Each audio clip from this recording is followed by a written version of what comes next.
ಒಂದಾನೊಂದು ಕಾಲದಲ್ಲಿ ಒಬ್ಬ ಜಿಪ್ಪಣನು ತನ್ನ ಚಿನ್ನವನ್ನು ಕಾಡಿನ ಗುಪ್ತ ಸ್ಥಳದಲ್ಲಿ ಹೂತು ಹಾಕಿದ್ದನು.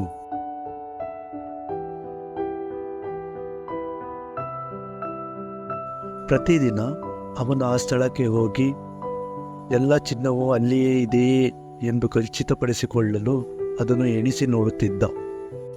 ಹೀಗೆ ಪ್ರತಿದಿನ ಹೋಗಿ ಬರುವಾಗ ಅವನನ್ನು ಕಳ್ಳನು ಗಮನಿಸಿದ. ಕಳ್ಳನು ಜಿಪ್ಪಣನ ಏನೋ ಬೆಲೆ ಬಾಳುವ ವಸ್ತುವನ್ನು ಬಚ್ಚಿಟ್ಟಿರಬಹುದೆಂದು ಊಹಿಸಿದನು ಮತ್ತು ಅವನ ಊಹೆ ಸರಿಯಾಗಿತ್ತು. ಒಂದು ರಾತ್ರಿ ಆ ಕಳ್ಳನು ಸದ್ದಿಲ್ಲದೆ ಜಿಪ್ಪಣ ಬಚ್ಚಿಟ್ಟ ನಿಧಿಯನ್ನು ಅಗೆದು ಕದ್ದುಕೊಂಡು ಹೋದ.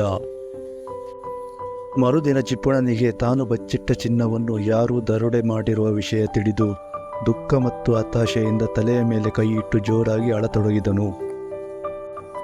ಒಬ್ಬ ದಾರಿಹೋಕನು ಅವನ ಕೂಗನ್ನು ಕೇಳಿ ಬಳಿಗೆ ಬಂದು ಏನಾಯಿತು ಎಂದು ಕೇಳಿದನು. ನನ್ನ ಚಿನ್ನ, ಓ ನನ್ನ ಚಿನ್ನ, ನಾನು ಇಲ್ಲಿ ಬಚ್ಚಿಟ್ಟ ಚಿನ್ನವನ್ನು ಯಾರು ಲೂಟಿ ಮಾಡಿದ್ದಾರೆ ಎಂದು ಜಿಪ್ಪಣನು ಜೋರಾಗಿ ಕೂಗುತ್ತಾ ಹೇಳಿದನು. ನೀವು ಚಿನ್ನವನ್ನು ಇಲ್ಲಿ ಏಕೆ ಬಚ್ಚಿಟ್ಟಿದ್ದೀರಿ? ನೀವು ಅದನ್ನು ಮನೆಯಲ್ಲಿ ಏಕೆ ಇಡಲಿಲ್ಲ? ಇದರಿಂದ ನಿಮಗೆ ಏನಾದರೂ ಖರೀದಿಸಬೇಕಾದಾಗ ನಿಮ್ಮ ಚಿನ್ನವನ್ನು ಸುಲಭವಾಗಿ ತೆಗೆಯಬಹುದಿತ್ತಲ್ಲವೇ ಎಂದು ದಾರಿಹೋಕನು ಹೇಳಿದನು. ಆಗ ಜಿಪ್ಪಣನು ಕೋಪದಿಂದ ಕಿರಿಚಿಕೊಂಡು ಹೇಳಿದ, ನಾನು ಇಲ್ಲಿಯ ತನಕ ಚಿನ್ನವನ್ನು ಏಕೆ ಮುಟ್ಟಲಿಲ್ಲ ಗೊತ್ತಾ? ನಾನು ಯಾವತ್ತೂ ನನ್ನ ಚಿನ್ನವನ್ನು ಖರ್ಚು ಮಾಡುವ ಬಗ್ಗೆ ಯೋಚಿಸಿಲ್ಲ.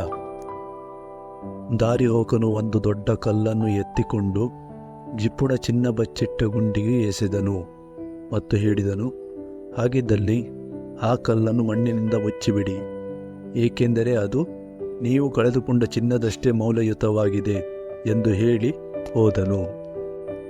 ನೋಡಿ ಸ್ನೇಹಿತರೆ, ನಿಮ್ಮ ಜೀವನದಲ್ಲಿ ಹಣವನ್ನು ಉಳಿತಾಯ ಮಾಡುವುದರ ಜೊತೆಗೆ ಬುದ್ಧಿವಂತಿಕೆಯಿಂದ ಮತ್ತು ಸೂಕ್ತವಾಗಿ ಅದನ್ನು ಖರ್ಚು ಮಾಡುವುದು ಒಂದು ಒಳ್ಳೆಯ ಸಂಕೇತವಾಗಿದೆ. ನೀವು ಹಣವನ್ನು ಕೂಡಿ ಇಡುವ ಬದಲು ಅದನ್ನು ಉತ್ತಮ ಉದ್ದೇಶಕ್ಕಾಗಿ ಬಳಸುವುದು ಅಥವಾ ಹೂಡಿಕೆ ಮಾಡುವುದರ ಮೂಲಕ ಹಣವನ್ನು ಚಲಾವಣೆಯಲ್ಲಿ ಇಡಿ.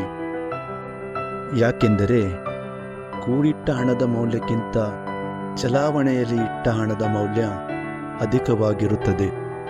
ಉದಾಹರಣೆಗೆ, ನೀವು ನಿಮ್ಮ ಹಣವನ್ನು ಬ್ಯಾಂಕ್ ಖಾತೆಯಲ್ಲಿ ಇಟ್ಟುಕೊಂಡರೆ ವರ್ಷದಿಂದ ವರ್ಷಕ್ಕೆ ನಿಮ್ಮ ಹಣದ ಮೌಲ್ಯ ಕಡಿಮೆಯಾಗುತ್ತಾ ಹೋಗುತ್ತದೆ.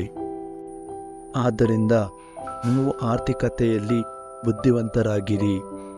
ನಿಮ್ಮ ಹಣವನ್ನು ಕೂಡಿ ಇಟ್ಟು ವ್ಯರ್ಥ ಮಾಡಬೇಡಿ, ಅದನ್ನು ಚಲಾವಣೆಯಲ್ಲಿಡಿ. ಆದರೆ ಕೇವಲ ಹಣಕ್ಕಾಗಿ ಹಣಕ್ಕೆ ಅಂಟಿಕೊಂಡು ಹಣದ ಗುಲಾಮರಾಗಬೇಡಿ. ನೀವು ಬಯಸಿದ ಜೀವನವನ್ನು ನಡೆಸಲು ಹಣವನ್ನು ಒಂದು ಸಾಧನವಾಗಿ ಬಳಸಿ. ಧನ್ಯವಾದಗಳು.